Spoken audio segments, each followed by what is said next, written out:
बनी कैसे बनी हो राम कैसे बनी कचौड़ी बिना चटनी कैसे बनी कचौड़ी बिना चटनी कैसे बनी कैसे बनी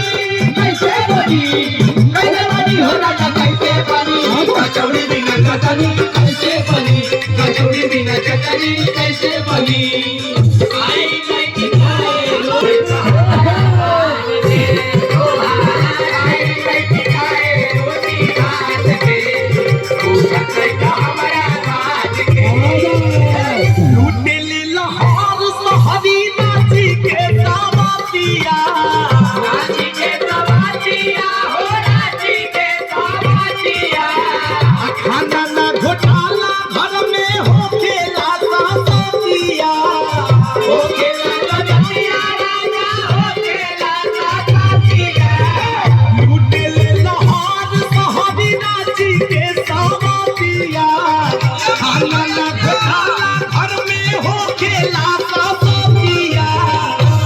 हमना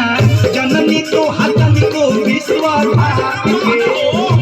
हमना जननी तो हतन को विश्वासघात के पूछत हमारा बात के तोहार आइल नहीं खाए रोटी भात।